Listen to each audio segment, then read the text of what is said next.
Bab 408. Nggak mau. Mary langsung menolak tanpa ragu. Wira yang tidak tahu malu itu bahkan menghampirinya ke rumah. Membuat kesepakatan dengan Wira pasti hanya akan merugikan Mary. Wira juga tidak marah, sebaliknya dia berkata, gantikan aku untuk pergi ke Kabupaten Hiloka. Cari tahu apa yang terjadi di sana, setelah itu aku akan memulangkanmu ke Yispohan. Cari tahu situasi di Kabupaten Hiloka. Tanya Mary mengernyit. Kemudian, dia bertanya dengan kaget, apa yang mau kamu lakukan? Kamu ingin mencelakai Kak Wolfie? Wira bertanya, dia memang memberontak, tapi nggak pernah menggangguku. Jadi, untuk apa aku mencelakainya? Dia mengalihkan topik pembicaraan dengan berkata, kalau kamu nggak mau, ya sudah. Tinggal saja di Dusun Darmadi untuk merayakan Tahun Baru. Alasan Wira ingin mencari tahu situasi di Kabupaten Hiloka, salah satunya karena ada tambang kuarsa yang digunakan untuk membuat kaca. Selain itu, untuk pergi ke kota provinsi dan menjemput Wulan, Wira harus melewati Kabupaten Hiloka, jika tidak, dia harus menempuh 321 km lebih jauh. Situasi di Kabupaten Hiloka tampaknya agak aneh. Masalah pemberontakan dan pembunuhan Pati bisa-bisanya tidak sampai ke Kabupaten Uswal. Membiarkan Mary pergi mengumpulkan informasi akan jauh lebih mudah. Selain itu, jika dia bertemu dengan pemberontak, Mary juga bisa melindungi dirinya sendiri. Petik 2. Aku akan ke sana, seru Mary. Begitu teringat bahwa dirinya tidak bisa merayakan Tahun Baru di desa gunung yang dikenalnya, sebaliknya malah harus menetap di Dusun Darmadi yang asing ini, Mary buru-buru menyetujui. Mary berkata, meskipun aku mencari tahu situasi di Kabupaten Hiloka, kamu juga nggak akan bisa membahayakan Kak Wolfie. Kekuatan dia jauh melebihi Yispohan. Nggak semudah itu bagimu untuk mengusiknya. Tanpa memedulikan nada bicara Mary, Wira langsung berkata, aku akan mengutus seseorang untuk menemanimu. Mary mengernyit sambil bertanya, kamu nggak percaya denganku? Wira mengangkat alis seraya menjawab, kalau nggak percaya denganmu, aku nggak akan membiarkanmu ke sana. Seorang gadis sepertimu akan sulit untuk melakukan banyak hal. Mary cemberut tak percaya, tetapi dia tidak mampu mengalahkan Wira. Kemudian, Wira memanggil Fandi, seorang mantan mata-mata, lalu memberitahunya tentang informasi apa saja yang perlu diinvestigasi.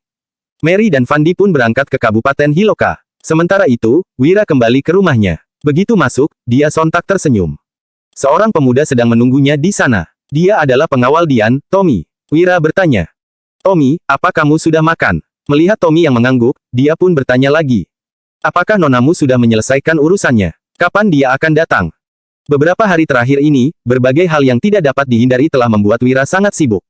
Hal ini membuatnya teringat dengan situasi di kota pusat pemerintahan Jagabu, di mana dia bisa menyerahkan banyak hal kepada Dian dan sama sekali tidak perlu khawatir. Ada banyak hal yang hanya memerlukan ide Wira, lalu Dian akan mengurus sisanya dengan baik. Tuan, Nona nggak bisa datang kemari. Dia memintaku untuk menyerahkan sepucuk surat ini kepadamu. Jawab Tommy seraya mengeluarkan sepucuk surat dengan ekspresi bersalah di wajahnya. Tuan yang terhormat, kamu begitu berbakat dan berwawasan luas. Tuan juga telah menyelamatkan hidupku, juga aku sangat berterima kasih atas perhatian Tuan. Meskipun aku adalah seorang pedagang, Tuan tetap menerimaku sebagai pengelola bisnismu dengan baik hati. Ini adalah keberuntungan besar bagiku. Kurung siku tutup. Seharusnya aku bersedia berjuang bersama Tuan, tapi adikku masih sangat kecil dan mengalami masalah kesehatan mental. Itu sebabnya aku nggak bisa meninggalkan dia. Aku memohon pengertian dari Tuan atas keputusan ini. Aku berharap Tuan dan Nyonya akan memiliki kehidupan yang bahagia bersama, menjalani pernikahan yang harmonis, dan segera mendapatkan keturunan. Utang budi Tuan dalam kehidupan ini, akan kubayar di kehidupan berikutnya. Kurung siku tutup. Sembari menatap pemuda yang menawan itu, Wira mengernyit dan bertanya. Apakah ada masalah yang dialami oleh nonamu setelah pulang? Dia tahu bahwa Dian adalah seseorang yang berani dan tidak akan mengubah pendiriannya setelah menjanjikan sesuatu. Jika benar adiknya adalah alasan, Dian pasti sudah memberitahu Wira sejak awal, tidak mungkin akan menunggu hingga sekarang. Bukan, jawab Tommy. Dia merenung sejenak, lalu menjelaskan. Setelah Nona pulang, dia nggak bertemu dengan orang asing dan tidak terlibat dalam konflik dengan siapapun. Tapi, sepertinya ada sesuatu yang terjadi pada Tuan Muda. Sekarang, Nona selalu membawanya kemanapun dia pergi dan tidak membiarkannya menghilang dari pandangan. Tuan, kalau bukan karena Tuan Muda, Nona nggak akan melupakan janjinya. Dia pasti bersedia membantumu, lanjut Tommy. Setelah bekerja untuk Dian selama bertahun-tahun, Tommy sangat memahami sifat nonanya yang tenang, bijaksana, dan angkuh. Bahkan, Levon yang berbakat dalam seni bela diri pun tidak berhasil memikat hati Dian. Hanya ketika melihat pria ini, barulah mata Dian tampak berbinar-binar dan bibirnya tersenyum. Oke, Wira mengangguk sembari berkata, setelah kamu pulang, sampaikan padanya untuk menjaga adiknya dengan baik. Jangan merasa terbebani. Aku memahami karakter Dian dan yakin bahwa dia pasti punya alasan sehingga nggak bisa kemari. Kalau pergi ke kota, aku pasti akan mengunjunginya. Setelah itu, Tommy membalas, terima kasih atas pengertian Tuan. Bab 409. Tommy tampak berlutut sembari berkata, "Aku akan mewakili Nona untuk bersujud pada Tuan." Setelah memapah Tommy untuk berdiri dan mengantarnya keluar, Wira sontak mengernyit. Pengurus bisnis yang telah lama Wira kagumi tidak bisa datang. Kini, dia perlu mencari orang berbakat lainnya dalam bidang bisnis. Di era ini, memang ada banyak pelajar, tetapi sangat sedikit dari mereka yang mempunyai bakat bisnis. Orang seperti Dian yang berani mengambil risiko besar dalam situasi sulit sungguh langka. Saat ini, satu-satunya orang di bawahannya yang cocok untuk bisnis adalah Sony dan adik sepupunya, Lestari. Namun, keduanya memiliki pandangan yang terbatas dan memerlukan waktu untuk dibina. Uang memang bisa dicari, tetapi orang berbakat sulit ditemukan. Kak, kenapa kamu melamun lagi? Apa yang sedang kakak pikirkan? Di taman belakang rumah keluarga Wibowo, Joshua meraih ujung gaun Dian dengan ekspresi yang sangat polos. Dian menjawab, kakak sedang berpikir, ingin meminta dapur membuatkan makanan enak apa untuk Joshua pada malam ini. Wanita itu mengusap lembut kepala adiknya sambil tersenyum lebar, tetapi hatinya terasa sedih, entah apakah Wira sudah menerima surat darinya atau belum. Bagaimana tanggapan Wira terhadap Dian yang sudah melanggar janji? Aku mau makan paha ayam yang sebesar ini, jawab Joshua.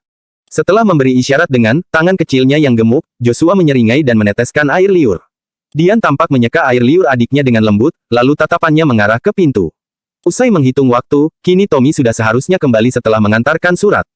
Ketika memikirkan hal tersebut, Tommy tampak berjalan masuk. Dian buru-buru menghampirinya, lalu bertanya dengan ekspresi panik. Apa kamu sudah mengirim suratnya? Apakah Tuan marah? Apa yang dia katakan? Tommy buru-buru mengulangi perkataan Wira.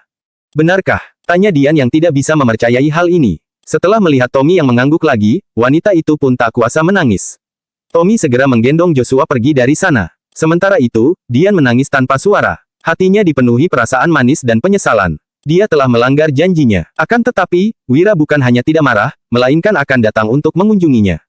Dian merasa bersalah kepada Wira, tetapi dia merasa tidak punya pilihan selain melanggar janji tersebut. Dia tidak ingin Wira mengetahui masa lalunya yang kelam, apalagi dianggap sebagai wanita seperti itu oleh Wira setelah membunuh 3 mantan suaminya. Siapa yang masih menginginkan wanita kejam seperti Dian? Namun, tidak ada yang tahu bahwa Dian memiliki alasan yang kuat untuk tindakannya. Tiba-tiba, suara dingin seseorang terdengar. Nona, kenapa kamu menangis begitu sedih? Siapa yang menyakitimu? Seorang pemuda muncul di taman dengan perlahan tanpa mengeluarkan suara sebelumnya. Dia memiliki postur tubuh yang tinggi, fitur wajah yang dingin, dan tatapan yang tajam. Dian bertanya, Levon, kapan kamu datang? Dia menoleh ke arah pemuda itu, lalu menyeka air mata dan tersenyum sedih. Kemudian, wanita itu berkata, nggak ada yang menyakitiku. Aku hanya memikirkan beberapa hal, yang membuatku emosional. Levon adalah seorang pengemis yang Dian selamatkan bersama ayahnya ketika sedang bepergian pada usia 10 tahun. Dia memiliki latar belakang yang misterius dan keterampilan bela diri yang luar biasa. Setelah kematian ayah Dian, Levon melatih sekelompok pengawal untuk Dian agar wanita itu bisa menaklukkan orang-orang di keluarga Wibowo yang memiliki niat jahat. Meskipun Levon akhirnya pergi, dia sempat datang menyelamatkan Dian beberapa kali ketika wanita itu sedang berada dalam masa tersulit. Tampaknya, setiap kali Dian berada dalam masalah, Levon akan muncul untuk menyelamatkannya, lalu menghilang kembali tanpa jejak. Mengenai keberadaannya, Dian hanya mengetahui bahwa dia berada di Kabupaten Hiloka, tetapi tidak jelas apa yang dia lakukan secara spesifik. Bab 410. Levon berseru, Nona, jangan berbohong padaku. Kamu nggak akan mudah menangis seperti para gadis bangsawan lainnya. Levon menggeleng, lalu berkata seraya memicingkan matanya. Apakah Supri yang mencelakaimu dan Joshua lagi? Kamu nggak seharusnya menghalangiku pas itu. Setelah membunuhnya, nggak akan ada masalah lagi. Nggak boleh, jawab Dian dengan nada tegas. Dia mengubah ekspresinya seraya berkata. Bagaimanapun juga, dia adalah pamanku. Aku nggak bisa membiarkanmu membunuhnya. Petik 2. Baiklah, Levon mengernyitkan alis sejenak sebelum berkata. Nona, kalau kamu nggak bahagia tinggal di sini, kamu bisa pergi dengan Joshua. Aku bisa membawa kalian ke tempat yang lebih baik, di mana kamu nggak akan merasa sedih lagi. Dian bertanya dengan heran, kemana? Levon pun menjawab dengan ekspresi penuh harap, Kabupaten Hiloka. Dian agak mengernyit seraya berkata, Levon, kamu memiliki bakat dan keberanian sehingga pasti bisa sukses. Carilah seorang gadis yang baik untukmu. Aku adalah seorang janda yang sudah menikah 3 kali dan nggak berencana untuk menikah lagi seumur hidupku. Aku hanya akan merawat Joshua selamanya. Selama ini, Dian selalu tahu bahwa Levon memiliki perasaan terhadapnya. Kehadirannya dalam situasi berbahaya selalu membuat Dian terharu. Namun, setelah memikirkannya dengan lebih saksama, Dian menyadari bahwa itu adalah rasa terima kasih, bukan perasaan cinta. Levon menyangkal seraya mengernyit. Nona, kamu bukanlah janda yang sudah menikah 3 kali. Ketiga pria itu bahkan nggak pernah menyentuhmu. Raut wajah Dian sontak berubah, lalu dia berseru. Diam, enggak, aku akan mengatakannya. Jawab Levon. Dia membusungkan. Dadanya seraya berkata, Nona, aku sudah menyimpan beberapa hal dalam hatiku selama bertahun-tahun ini, sejak pertama kali bertemu dengan Nona, aku sudah memberikan hatiku kepadamu. Di masa lalu, aku nggak pantas untuk Nona dan nggak berani mengungkapkan perasaan suka terhadapmu. Aku hanya bisa melihat Nona menderita dan dinikahkan dengan 3 pria yang nggak kamu sukai. Aku terpaksa menggunakan cara-cara kejam untuk mengakhiri hidup ketiga pria bejat itu. Seru Levon. Dian berseru, diam. Dia memeriksa sekitarnya dengan hati-hati, lalu bertanya. Jangan bahas lagi. Apa kamu ingin mati? Membunuh adalah tindakan yang sangat serius, apalagi membunuh 3 orang. Jika kabar ini tersebar, Levon pasti akan dihukum mati. Levon pun mengubah topik pembicaraan. Dia mengepalkan tangan sembari berkata. Nona, sekarang aku sudah mendirikan usaha sendiri dan nggak akan membiarkanmu menderita, selama kamu bersedia, aku akan menikahimu dengan meriah. Kalaupun kamu menginginkan bintang-bintang di langit, aku akan mengambilnya untukmu. Dian mengernyit sembari menimpali. Levon, seperti yang aku katakan sebelumnya, aku nggak akan menikah lagi. Levon tampak sangat kesal. Kemudian, dia bertanya. Nona, kenapa? Apa kamu merasa bahwa aku nggak cukup baik untukmu? Apa kamu merasa aku nggak pantas untuk seorang gadis bangsawan sepertimu? Bukan. Dian segera membantah. Levon, tolong jangan salah paham. Aku nggak pernah meremehkanmu. Di dalam hatiku, kamu selalu seperti seorang kakak. Apalagi, aku sudah menyukai orang lain. Kakak, sudah menyukai orang lain? Tanya Levon. Dia tampak tertegun, lalu dia berkata dengan tatapan tajam, siapa orang itu? Dia pasti cendekiawan, kan? Aku tahu, kamu selalu tertarik pada mereka yang berpendidikan tinggi. Tapi, aku memang nggak berbakat di sana. Dian menggelengkan kepalanya. Wanita itu mengernyit seraya berkata. Dia adalah cendekiawan, tapi bukan cendekiawan yang kamu bayangkan. Selain itu, aku dan dia nggak mungkin bisa bersama. Baiklah, ucap Levon sembari tersenyum pahit. Kemudian dia melanjutkan. Apakah hubunganmu dengan pria itu seperti hubungan kita berdua? Mungkin, jawab Dian yang tersenyum sedih, dia mengubah topik pembicaraan dengan berkata. Aku sudah nggak bertemu denganmu selama 2 tahun. Kamu muncul tiba-tiba seperti ini karena ingin mencariku, kan? Levon menjawab dengan ekspresi serius. Aku ingin membeli beras darimu. Dian tersenyum gembira sembari bertanya, kita sudah seakrab ini, kenapa harus membahas jual beli? Katakan saja, berapa banyak yang kamu inginkan? Aku akan memberikannya untukmu. Levon menjawab dengan suara rendah. 3.000 ton. Dian bertanya, sebanyak itu. Dia sangat terkejut, tetapi segera berkata. Nggak masalah. Setelah menyiapkannya, aku akan mengirimkannya ke tempat yang kamu tentukan. Levon meninggalkan alamat, lalu langsung pergi. Apa yang dilakukan Kak Levon sekarang? Kenapa membutuhkan begitu banyak beras sekaligus? Dian menghela napas. Begitu berbalik, wanita itu pun terkejut. Tiba-tiba, pamannya yang licik itu, Supri, muncul di pintu belakang. Wajahnya penuh dengan kegembiraan yang tidak bisa ditahan. Bab 411. Dian bertanya dengan gugup. Kapan paman datang? Sedikit lebih awal dari pengemis itu. Jawab Supri sambil tersenyum keji. Mata indah Dian menggelap, lalu dia berkata. Sepertinya paman Supri terlalu banyak minum, nggak ada pengemis di sini. Ketika Supri menggunakan kekerasan untuk merampas harta keluarga Dian, Levon yang berang hampir memukuli Supri sampai mati. Budak yang memukul majikan adalah kejahatan serius. Jadi, demi melindungi nyawa Levon, Dian menyuruhnya pergi. Supri mencibir dan berkata, nggak ada gunanya kamu pura-pura bodoh. Aku sudah dengar semua yang kalian berdua bicarakan tadi. Melihat Dian mengernyitkan alisnya, Supri kembali berkata dengan ekspresi puas. Menurutmu, apa yang akan terjadi kalau sekarang aku pergi melaporkanmu ke pengadilan daerah? Aku akan memberitahu orang-orang di sana kalau kamu menyuruh pengemis itu membunuh 3 suamimu. Kamu sudah pernah melaporkanku saat itu. Ujar Dian. Dia terdiam beberapa saat dan menggertakkan giginya, lalu melanjutkan. Aku nggak pernah memerintahkan Kak Levon untuk menyakiti siapapun. Saat itu, 3 suami Dian meninggal secara mendadak, lalu keluarga suaminya menerima uang tutup mulut. Alhasil, Supri menyerahkan uang ke pengadilan daerah dan meminta koroner untuk mengautopsi jenazah suami Dian supaya Dian dimasukkan ke penjara. Sayangnya, setelah autopsi, semua jenazah suami Dian dinyatakan mati secara tidak sengaja, bukan diracun. Selama bertahun-tahun ini, Dian juga curiga bahwa Levon lah yang berada di balik kematian semua suaminya. Akan tetapi, dia tidak yakin. Setelah Levon mengaku, Dian baru mengetahui kebenarannya. Dulu, laporanku memang nggak ada gunanya, tapi sekarang berbeda. Pemimpin kabupaten adalah Pak Iqbal. Ku dengar, hubungannya sangat baik dengan Wira. Menurutmu, kalau aku meminta kasus lama ini kembali diselidiki, apa dia bakal cerita pada Wira? Ujar Supri. Ekspresi Dian sontak berubah. Meskipun kematian ketiga suaminya bukan karena perintah Dian, semua itu disebabkan olehnya. Dia tidak bisa lepas dari tanggung jawab. Dian memang tidak berencana pergi ke dusun Darmadi lagi, tetapi dia tidak ingin Wira mengetahui masalah ini dan mengira dirinya adalah wanita beracun. Supri mencibir, lalu berkata, "Aku tahu kalau kamu meminta Tommy pergi ke dusun Darmadi untuk mengantarkan surat. Pria itu hanya membalasmu dengan beberapa kata-kata manis dan kamu sudah begitu tersentuh hingga menangis. Tampaknya kamu sudah jatuh cinta pada pria itu." Dian bertanya dengan ekspresi kaku, "Sebenarnya apa yang Paman inginkan? Kalau memang cinta, menikah saja dengannya. Dia nggak akan menolak wanita secantikmu," ujar Supri. Kemudian, dia menambahkan dengan santai. "Setelah itu, curi resep rahasia gula kristal dan sabunnya untukku." Bisnis gula kristal sangat menjanjikan. Keluarga Suteja yang hanya menjual gula kristal 2 kali saja sudah menghasilkan ratusan juta gabak. Adapun resep rahasia pembuatan sabun, keuntungan setahun penjualan sabun tidak begitu besar, tetapi setidaknya mencapai jutaan gabak. Selama 2 resep rahasia ini dikuasai Supri, keluarga Wibowo pasti akan berkembang makin makmur di tangannya. Dian sontak menolak dengan tegas. "Jangan mimpi, nggak perlu terburu-buru menolak," ujar Supri. Dia lantas tersenyum dingin dan melanjutkan. "Tadi, pengemis itu bilang kalau dia tinggal di Kabupaten Hiloka. Dia juga bilang kalau dia punya bisnis di sana dan meminta 3.000 ton beras darimu.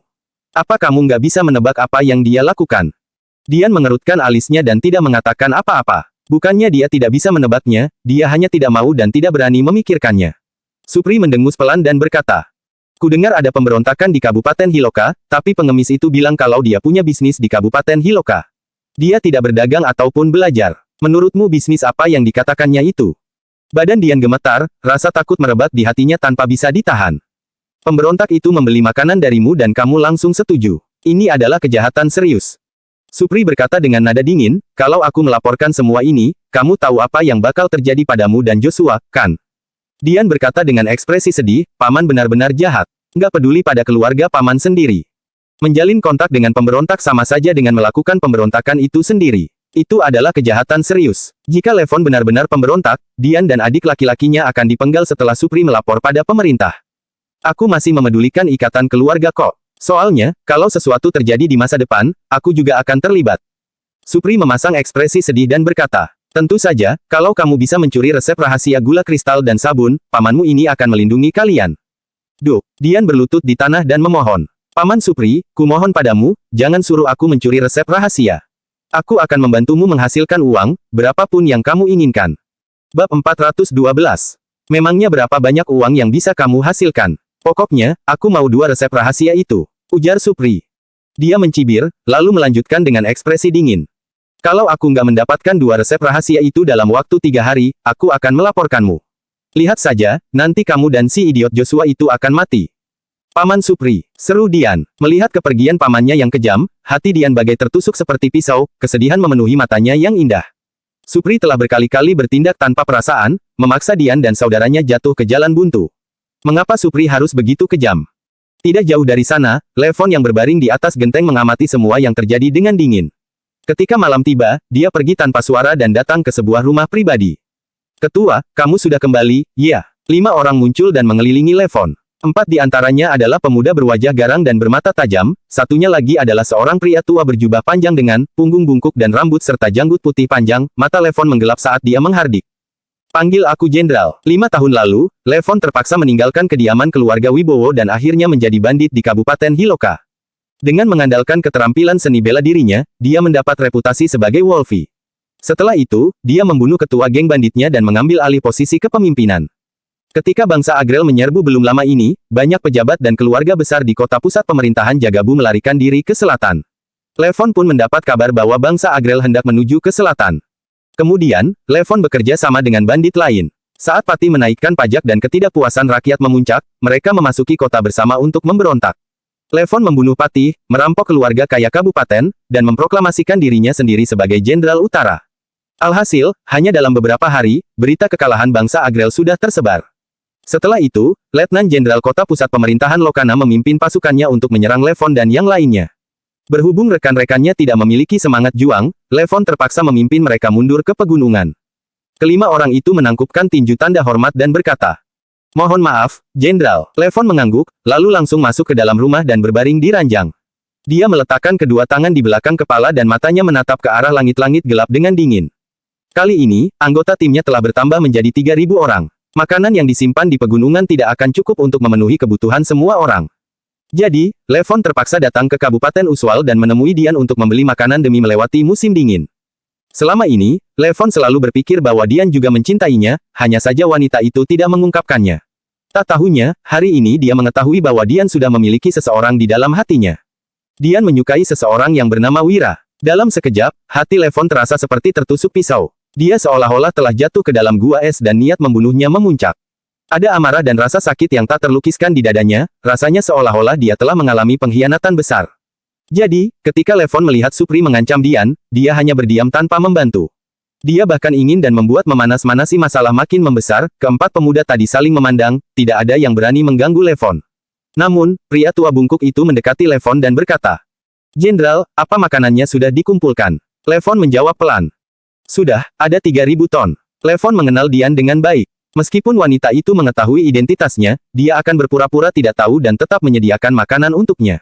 Setelah menyelamatkannya 3 kali, Dian pasti akan membalas kebaikan Levon, tidak peduli seberapa besar risikonya. "Bagus." Pria tua bungkuk itu mengepalkan tinjunya dan berkata dengan penuh semangat. "Dengan 150 ton gandum ini, para prajurit bisa tenang. Kita semua akan bertahan di musim dingin ini." Levon tiba-tiba berkata, "Pak Putu, apa pendapatmu kalau kita menaklukkan Kabupaten Uswal?" Levon berniat menaklukkan Kabupaten Uswal dan membuat Dian melihat kemampuannya memimpin ribuan pasukan. Levon pasti ribuan kali lebih baik daripada pria terpelajar itu. "Jenderal, kamu nggak boleh melakukannya. Mudah saja untuk menaklukkan Kabupaten Uswal, tapi kita nggak akan bisa bertahan kalau kota pusat pemerintahan Jagabu mengirimkan pasukannya. Pasukan mereka nggak seperti pasukan komando daerah dari kota pusat pemerintahan Lokana. Mereka itu para elit yang mengalahkan pasukan bangsa Agrel. Kita nggak mungkin mengalahkan mereka," ujar Putu. Putu yang berpunggung bungkuk mengibaskan tangannya berulang kali dan melanjutkan. "Lebih mengerikan lagi kalau kota pusat pemerintahan Jagabu dan kota pusat pemerintahan Lokana menyerang kita bersama-sama. Kalaupun kita bisa mundur ke pegunungan, kita nggak akan bisa membawa banyak makanan. Kalau gunung sampai terisolasi di tengah salju lebat, kita nggak akan bisa bertahan." "Aku hanya tanya kok," ujar Levon. Saudara-saudaranya bahkan gentar pada pasukan komando daerah di kota pusat pemerintahan Lokana, apalagi pada pasukan elit yang mengalahkan bangsa Agrel. Levon mengubah topik pembicaraan dengan berkata, "Bantu aku cari informasi tentang seorang pria bernama Wira besok, cari tahu apa pekerjaannya." Levon ingin tahu, kualitas apa yang membuat pria tampan itu lebih baik darinya sehingga bisa memenangkan hati Dian. Wira, Putu dan keempat pemuda itu saling memandang dengan heran. Bab 413. Di saat kritis begini, untuk apa Levon menyuruh mereka mencari informasi tentang seseorang bernama Wira? Keesokan harinya, iring-iringan kereta pengangkut garam yang panjang melaju menuju Dusun Darmadi. Sosok Dodi yang berwibawa menunggangi kuda, diikuti oleh para veteran pasukan Zirah Hitam bersama keluarganya, serta prajurit veteran yang bertugas mengangkut garam. "Dodi sudah kembali. Garam kita sudah datang." Kenapa garam ini lebih putih dari sebelumnya? Nggak ada campuran lumpur sama sekali. Sambil mengelilingi kereta, para penduduk dusun membuka kantong garam dan tidak bisa menahan diri untuk berkomentar ketika melihatnya. "Aku juga nggak tahu, garam yang diproduksi dari tambak garam Vika sekarang jadi begini." Dodi yang telah melewati ujian di medan perang sekarang menjadi lebih tinggi dan kuat. Dengan sorot mata cerah, dia berkata, "Ayahku bilang, Kak Wira lah yang mengubah proses produksi di tambak garam Vika. Sekarang, garam yang dihasilkan lebih sedikit kotorannya. Nah, Kak Wira sudah datang, kalian coba tanya dia." Tidak jauh dari situ, Wira berjalan mendekat bersama beberapa orang. Para penduduk dusun segera mengelilingi mereka. "Lumayan," ujar Wira. Setelah membuka kantong garam, Wira melihat garam putih di dalamnya, lalu mencicipi sebutir dan mengangguk. Sebelumnya, Wira telah meminta para pekerja di tambak garam Vika untuk membangun kolam penyaringan dari pasir, arang, dan kapas. Air garam dari tambak garam harus disaring dari kotorannya terlebih dahulu sebelum direbus. Meskipun hal ini menambah beban kerja, kotoran yang tercampur di garam yang dihasilkan jadi lebih sedikit. Para pekerja di tambak garam Vika juga senang. Sekarang, mereka mendapat 16 gabak per 1 kilogram garam, 2 kali lebih tinggi dari sebelumnya. "Kak Wira, kamu pakai metode apa? Kenapa garamnya jadi begitu putih? Garam sebagus ini harus dijual berapa per kilogramnya?" Dulu, garam yang menguning dan mengandung pasir dijual dengan harga 100 gabak PERKILOGRAM. Garam ini seenggaknya harus dijual 120 gabak PERKILOGRAM. Terlalu murah, seenggaknya harus dijual 140 gabak PERKILOGRAM. 160 gabak per kilogram saja. Garam ini enak banget loh. Para penduduk dusun mengutarakan pendapat mereka masing-masing. "Nanti aku hitung lagi. Intinya, harga garam ini nggak akan lebih tinggi dari sebelumnya," ujar Wira sambil tersenyum. Wira menghilangkan kotoran dari garam demi kesehatan para rakyat. Sebab, kotoran yang tercampur dengan garam tersebut berbahaya. Dia tidak berencana menghasilkan banyak uang dari penjualan garam, selama untung sedikit, itu sudah cukup. Penjualan garam dibatasi dengan kupon garam dan kutipan garam wilayah. Rakyat biasa adalah kelompok konsumen yang besar. Meskipun Wira mengumpulkan semua konsumen di 3 kota, dia tidak akan menghasilkan banyak uang dari penjualan garam dalam setahun. Jika ingin mendapat untung banyak, dia harus menghasilkan uang dari orang kaya. Para penduduk dusun mengacungkan jempol. Wira sangat baik hati, dia bahkan tidak menaikkan harga garam yang sudah jadi lebih enak ini.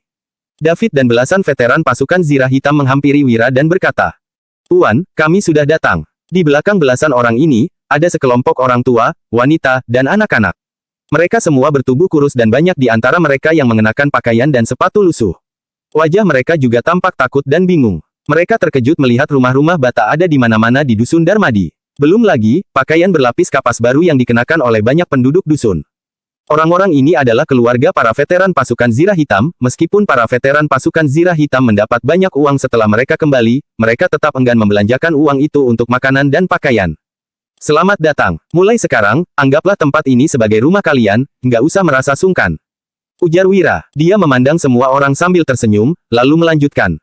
"Sekarang, rumah bata belum selesai dibangun, jadi kalian tinggal bersama dulu, ya. Nggak lama lagi, setiap keluarga akan punya satu rumah."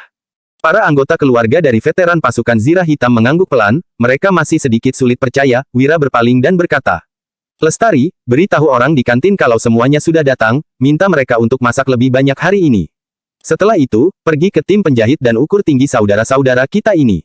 Buatkan pakaian dan sepatu untuk setiap orang. Terakhir, hitung jumlah semua orang. Aku mau lihat bagaimana harus mengelompokkan semuanya ke rumah baru." Setelah mendengar mereka akan diberi makan, dibuatkan pakaian baru, dan selanjutnya dibagi menjadi beberapa kelompok untuk tinggal di rumah bata. Banyak anggota keluarga veteran pasukan Zirah Hitam menangis. Beberapa bahkan langsung berlutut pada Wira. Wira menarik orang-orang itu bangun, lalu meminta Lestari untuk segera mengatur semuanya. Setelah orang-orang itu dibawa pergi, Dodi mendekat dan berkata dengan sedikit gugup, "Kak Wira, ada masalah penting yang ingin aku diskusikan denganmu."